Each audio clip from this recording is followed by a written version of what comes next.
मेरा ख्याल है आप काशिफ भाई से कंप्रोमाइज कर लें।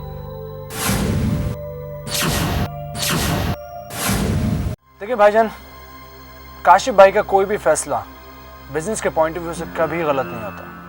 सुनो लड़की, अच्छी जॉब बहुत मुश्किल से मिलती है।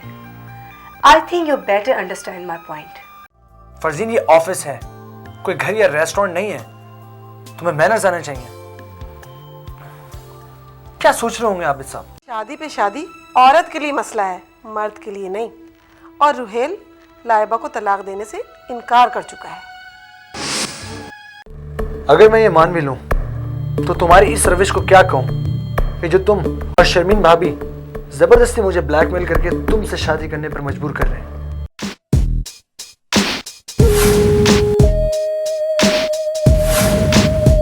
अब आज तुम बहुत खूबसूरत लग रही हो। आज क्यों? आज क्या खास बात है? क्या बात है रिदा, बोलो तो। बाहर ना पुलिस आई है। क्या?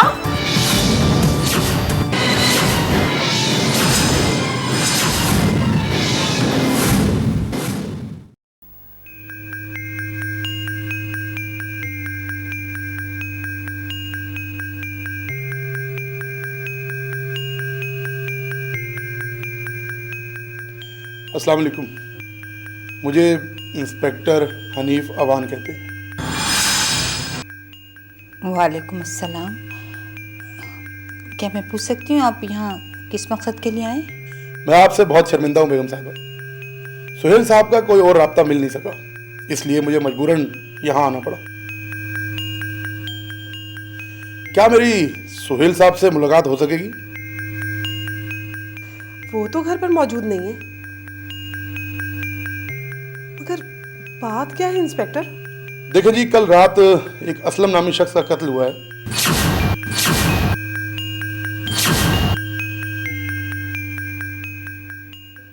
और पोस्टमार्टम रिपोर्ट के मुताबिक उसे जहर देकर मारा गया है।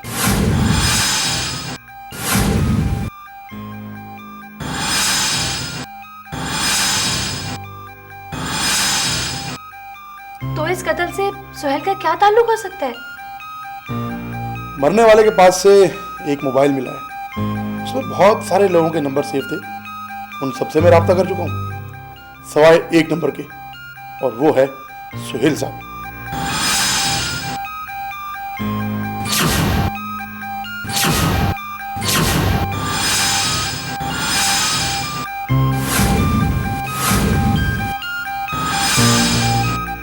उनसे राब्ता नहीं हो सका, इसलिए मुझे मजबूरन यहाँ आना पड़ा। लेकिन ये कोई इतना बड़ा सबूत तो नहीं है इंस्पेक्टर। क्या आप घर आ गए? बेगम साहबा, इसके लिए मैं आपसे इब्तदा में ही माजरत कर चुका हूँ कि जितने भी हम एफर्ट्स कर रहे हैं, ये किसी सबूत तक पहुंचने के लिए ही कर रहे हैं। मुझे दोबारा यहां ना आना पड़े, इसके लिए कल आप सुहेल साहब को थाने भेज दीजिएगा। अब मैं चलता हूं। ठीक है जी, अस्सलाम वालेकुम।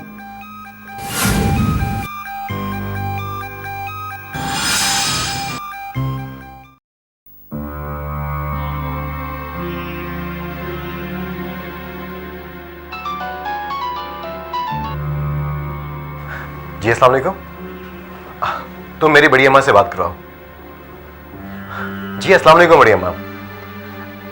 मुझे रिदा ने सारी बात बता दी, आप परेशान मत हो।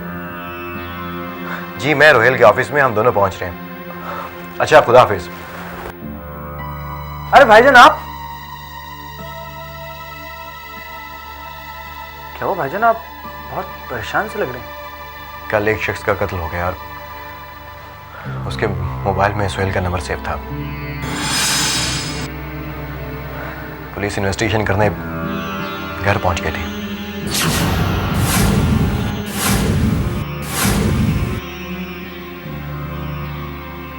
क्या? तो इस वक्त सुहेल भाई कहां पर है? घर पे नहीं था वो, और अभी तक घर पहुंचा भी नहीं है। बड़ी अम्मा और घर वाले सारे बहुत परेशान हैं। चलो घर चलते हैं। हाँ, मेरे आज के सारे अपॉइंटमेंट्स कैंसिल कर दें। चल। पता नहीं कौन था वो आदमी, असलम नाम बता रहा था इंस्पेक्टर। क्या असलम का कत्ल हो गया? क्यों? क्या तुम भी जानती थी उस आदमी को? मैं नहीं, मेरा उससे क्या वास्ता, लेकिन सुहेल भाई का उस कत्ल से क्या ताल्लुक हो सकता है? पता नहीं सुहेल का नंबर कहाँ से निकल आया उसके मोबाइल से। फरजीन, मेरा राब्ता सुहेल से नहीं हो रहा, मैं बहुत टेंशन में हूँ कि पता नहीं क्या होने वाला है। आपा आप परेशान नहीं हो, कुछ नहीं होगा। फरजीन, मेरा ख्याल है सुहेल आ गए, मैं तुमसे रात में बात करती हूँ, ठीक है? ओके आपा, खुदा हाफिज।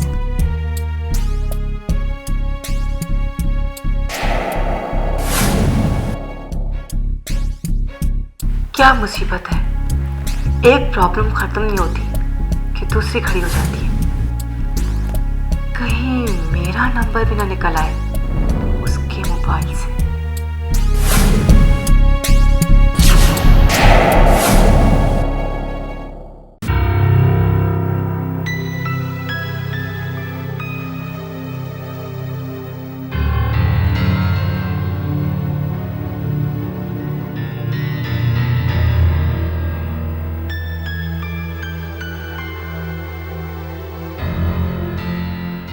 अरे आप सब लोग एक साथ? खैरियत तो है? तुमने सुबह से अपना सेल क्यों ऑफ किया हुआ है? वो सुबह जाते हुए असल में गिर गया था। क्यों, आखिर बात क्या है? बेटा हम सब परेशान हैं, पुलिस आई थी तुम्हारे पूछने के लिए। पुलिस? मेरा पूछना है? पर क्यों?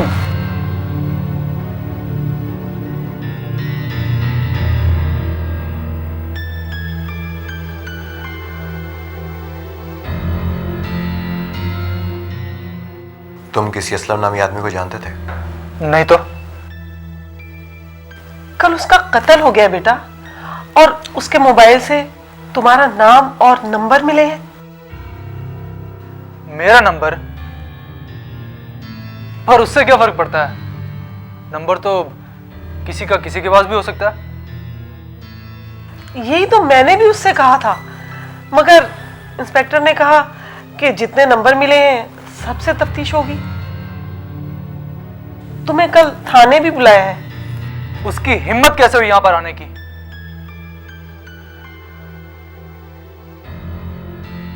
मैं वर्दी उतरवा दूंगा उसकी। सुहेल भाई छोड़ें, दफा करें। अगर आप किसी असलम को नहीं जानते, खामखा क्या फायदा दुश्मनी लेने का? हाँ बेटा, भाई ठीक कह रहा है।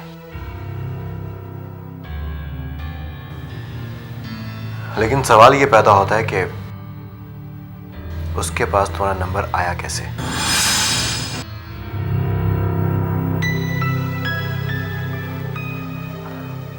वो भाईजान, असल में पिछले हफ्ते मैंने ऐड दिया था। हो सकता है कि उसने वहां से नोट कर लिया हो।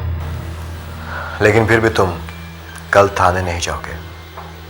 मैं अपने तौर पे सारा मामला टैकल करूंगा। थैंक यू भाईजान।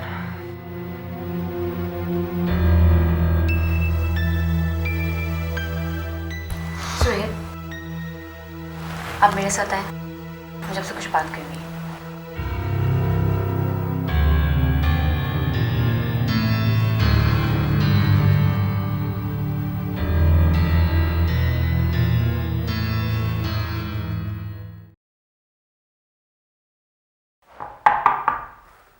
यस?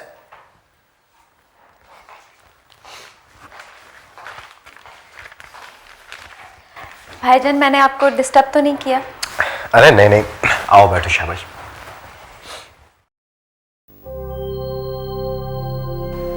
आपने सुहेल भाई को थाने जाने से मना कर दिया है। मुझे तो बहुत डर लग रहा है, खुदा ना खास्ता आप किसी मुसीबत में ना फंसे। तो ये टेंशन थी जिसने हमारी प्यारी सी बहना को नींद की वादी में जाने की बजाय यहाँ आने पे मजबूर कर दिया। परेशान मत हो।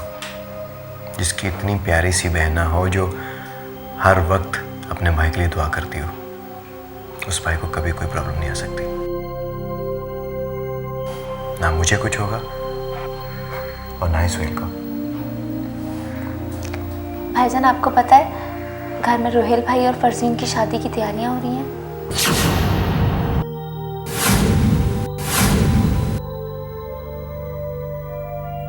क्या? शादी की तैयारियां फरजीन और रोहेल की? मतलब बड़ी अम्मा का शक सही निकला। और क्या रोहेल राजी हो गए शादी के लिए? बाकायदा तो नहीं, लेकिन जिस तरह फरजीन उनके पीछे पड़ी हुई है ना, मुझे तो लगता है कि शायद वो राजी हो जाए। ये तो बड़ा जुल्म हुआ लाइबा के साथ, क्योंकि वो मजहबी और कानूनी तौर पर रोहेल की अभी तक बीवी है। मैं भी यही सोच सोच के परेशान हो रही हूँ। और भाईजान, बड़ी अम्मा भी। डोंट वरी, सोचते हैं इस बारे में कुछ। बहुत रात हो गई, तुम जाके आराम करो। चलो शाबाश।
ओह गॉड, अगर मैं उस वक्त घर पर होता तो मुझे असलम के कत्ल की इत्तला पहले से ना मिलती तो यकीनन वो इंस्पेक्टर मेरे सेल के डायल कॉल्स में असलम का नंबर देख लेता और उसके बाद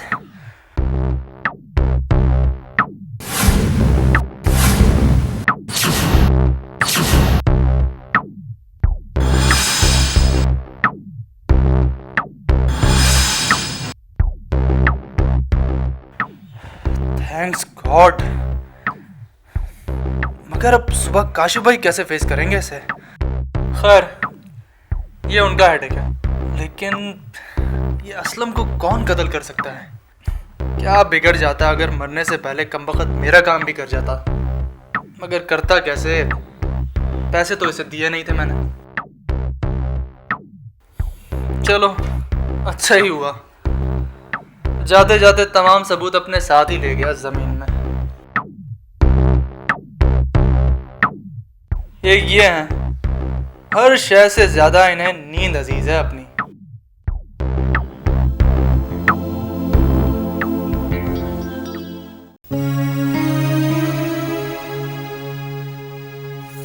अरे बेटा, शादी में जा रही हो और वो भी अपनी करीबी सहेली की शादी में है। और ये क्या निकाला बिटिया? कोई अच्छे से भारी से काम वाले सूट रखो ना। भारी सूट? भारी सूट पहन के क्या करूंगी बुआ? किसे दिखाऊंगी? देखने वाले ने तो मुझे अपने घर और जिंदगी दोनों से निकाल दिया है। और वैसे भी मेरा जाने का बिल्कुल दिल नहीं चाह रहा, पर ना गई तो महक नाराज हो जाएगी, बस इसीलिए। आपने खुरम के कपड़े रख दिए? हाँ, निकाल दिए। और बिटिया, ये तुम इतनी मायूसी की बातें क्यों कर रही हो? अरे अल्लाह सलामत रखे तुम्हारी सुहाग को। फिर उसने कोई ऐसा फैसला भी तो नहीं किया है ना कि जिससे तुम दोनों की राहें अलग अलग हो जाएं? जरूरी नहीं बुआ कि किसी को 3 अल्फाज बोल के ही अपने दिल से निकाला जाए। उम्मीद और नाउम्मीदी के भंवर में फंसे हुए किसी शख्स की कैफियत क्या हो सकती है, ये कोई मुझसे पूछे, क्योंकि ऐसा शख्स ना जी सकता है और ना मर सकता है। हौसला रखो बच्चे, तुम तो बहुत बहादुर हो। अरे खुशी की तकरीब में जा रही हो तो खुशी खुशी जाओ। हाँ भाई बस, अभी खुर्रमियाँ आते होंगे, मैं खाना लगाती हूँ और उसके बाद तुम्हारे लिए अपने हाथों से एक जोड़ा निकालूंगी, भारी सा काम वाला।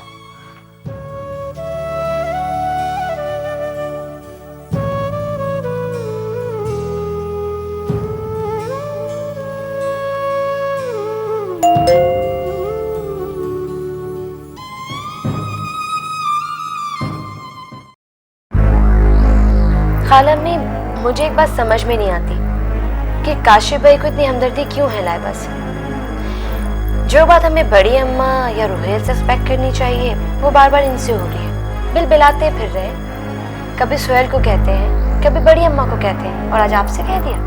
कहने दो, उसके कहने या लाइबा से हमदर्दी करने से क्या फर्क पड़ता है, होगा वही जो हम चाहेंगे। खाला अम्मी, मेरे दिमाग में एक बात है जो मेरी ज़बान पे आते आते रुक जाती है।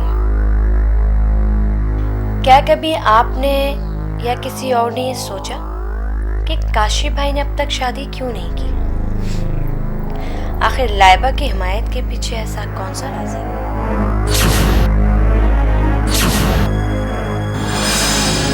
क्या मतलब है, तुम कहना क्या चाहती हो? खाला में मुझे ये शक है कि कहीं वो बच्चा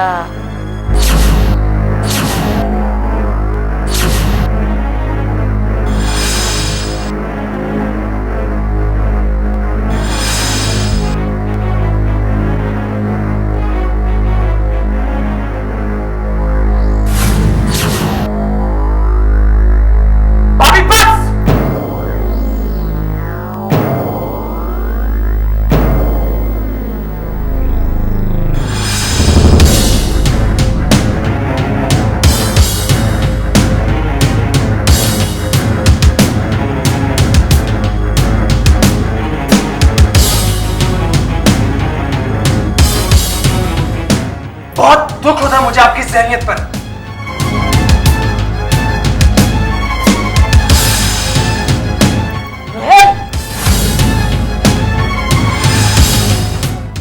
किस लहजे में बात कर रहे हो तुम शर्मीन से? यही सवाल आपको इनसे पूछना चाहिए था जब इन्होंने मेरी बीवी और फरिश्ता सीरत भाई के किरदार पर कीचड़ उछाली। बोलिए, जवाब दीजिए। तुम्हारी बीवी कितनी फरिश्ता सीरत थी उसका नमूना तुम खुद देख चुके हो।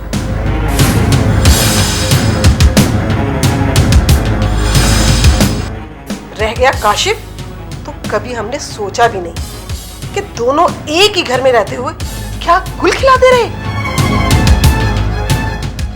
मम्मी!